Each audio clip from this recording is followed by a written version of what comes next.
நம்ம சேனல்ல 5000 subscribers reach பண்ணியிருக்கோம். இதுக்கு உங்களுக்கு தான் தேங்க்ஸ் சொல்லணும். கிட்டத்தட்ட 7,00,000 பேருக்கு இன்டர்லாக் பிரிக்ஸ்னா என்னன்னு தெரிஞ்சிருக்கு நம்ம சேனல் மூலியமா. அந்த காரணத்தினால உங்க எல்லாத்துக்கும் நன்றி சொல்ற விதமா இந்த இன்டர்லாக் பிரிக்ஸ் ஜர்னி பைனா டேட்டஸ் எப்படி ஸ்டார்ட் பண்ணாங்கன்னு சொல்ல போறேன். ஃபர்ஸ்ட் எல்லாரும் மாதிரியும் தான் வீடு கட்டணுங்கிற கனவுல இன்டர்லாக் பிரிக்ஸை சூஸ் பண்ணோம்.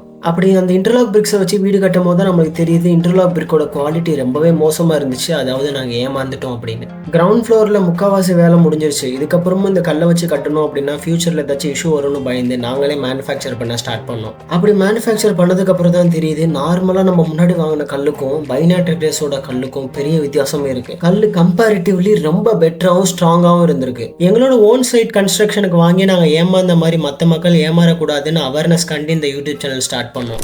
நம்ம சேனல்ல இன்டர்லாக் பிரிக்ஸை பத்தி டாப் டு பாட்டம் எல்லாமே எக்ஸ்பிளைன் பண்ணியிருக்கோம். ஈவன் செங்கலுக்கும் இன்டர்லாக் பிரிக்ஸுக்கும் இருக்கிற வித்தியாசம் என்ன, நம்மளோட காடியும் மற்ற இன்டர்லாக் பிரிக்ஸோட காடியில என்ன டிஃபரன்ஸ் வருது, அது மட்டும் இல்லாம ஏன் நம்ம இன்டர்லாக் பிரிக்ஸ் ஸ்ட்ராங்காகவும் பெட்டராகவும் இருக்குன்னு நிறைய வீடியோல எக்ஸ்பிளைன் பண்ணியிருக்கோம். இன்னைக்கு நம்ம சேனல்ல 5000 சப்ஸ்கிரைபர்ஸ் சேர்ந்திருக்கோம் அப்படின்னா அதுக்கு மேஜர் சப்போர்ட் உங்கள்கிட்ட இருந்து வந்தது தான். இந்த சப்போர்ட் நீங்க எப்பவும் கொடுப்பீங்க அப்படின்னு நாங்கள் எதிர்பார்க்குறோம். இந்த வீடியோ பிடிச்சிருந்தா லைக் பண்ணுங்க, நம்ம சேனலுக்கு சப்ஸ்கிரைப் பண்ணுங்க, பக்கத்தில் இருக்கிற பெல் ஐக்கானை கிளிக் பண்ணுங்க. அப்பதான் நம்ம போடுற வீடியோஸ்க்கான அப்டேட் உங்களுக்கு உடனே வரும்.